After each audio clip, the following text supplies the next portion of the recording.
Hello again, it's Ian Watt here. Today I'd like to look at slur technique and specifically hammer-on technique.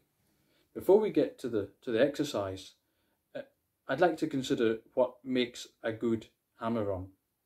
I think in terms of what we want to hear, it would be something that for a start is audible, not an easy thing on an acoustic guitar, because we're not actually plucking the string with the right hand. We're producing the sound only with the left hand alone. Another thing would be well defined, crisp, and also very importantly in time, not too early and not too late. I think hammer-ons tend to, or are very often too early. We do them too quickly, and they're a bit lopsided. Interestingly, that relates to what is required physically to produce a good sounding hammer-on. And the crucial thing is the speed of movement. The movement has to be very fast. You might think I'm contradicting myself. I've just said that one of the faults that many people fall into or don't address is making the hammer-ons too fast, lopsided. So you'd think that a slower movement would be necessary. But here I'd like to draw a distinction between the speed of the music, the tempo or the rhythm, and the speed of the movement. We tend to, or many people tend to, play the hammer-on too fast in terms of where that note needs to sit in the music. But the actual movement itself is often too slow, and that's why it can sound weak. And perhaps we're trying to make up for that weakness by getting to the note sooner, playing it earlier. And we are mixing up the speed of the music, speed of the notes, speed at which you hear the notes, and the speed of the movement. Now, for that reason, I think to address hammer-ons in this way, we don't want to jump straight into exercises like this, which are so fast, and we might think we're getting a really good workout. The hand's getting a really good workout doing that, but probably, I mean, it is.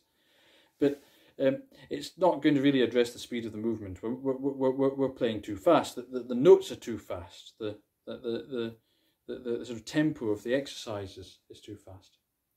So I'd like to look at an exercise that's found in a really wonderful book by Ricardo Iznaola, Kitharologus.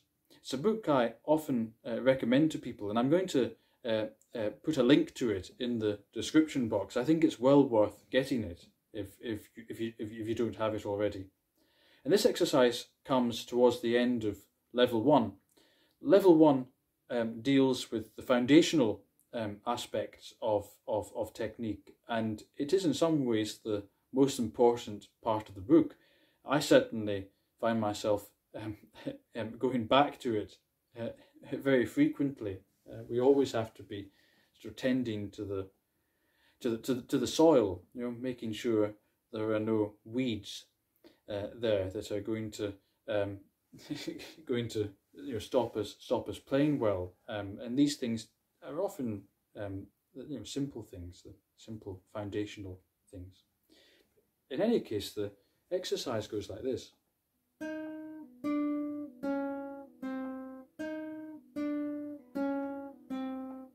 And you can change string.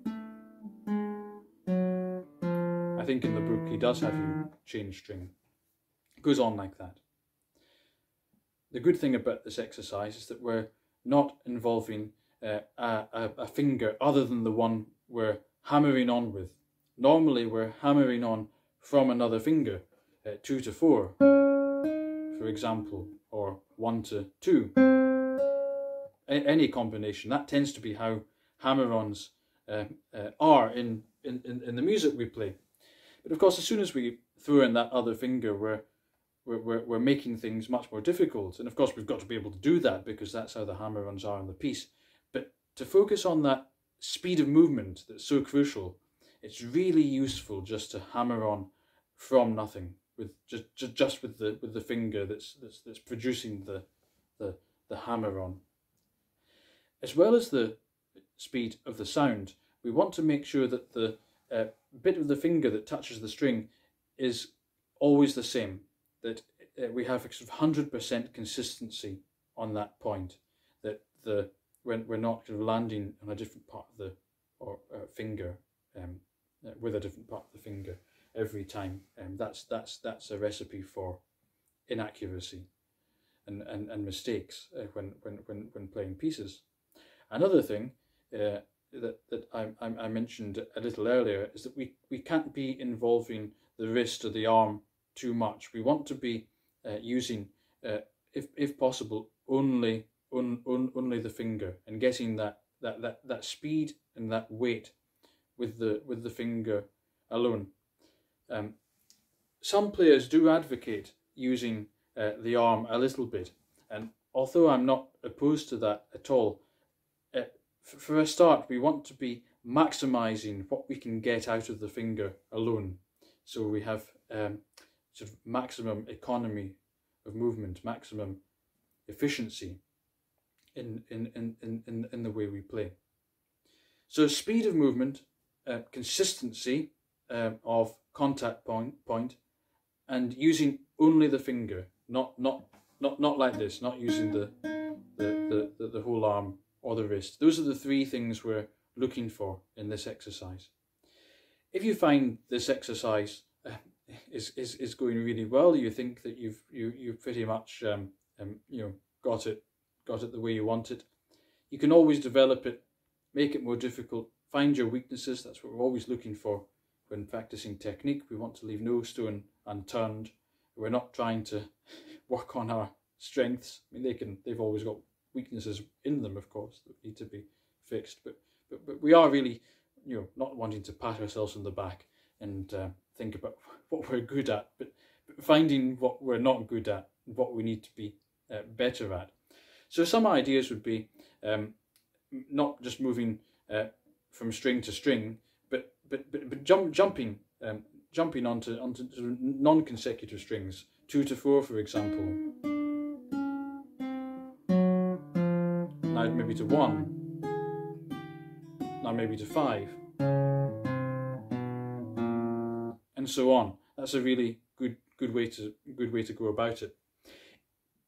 Maybe the opposite of this is that if you find you're really struggling to get into this exercise, you just find that it's always inaccurate, you're never landing in the same part of the finger, the tone is really inconsistent.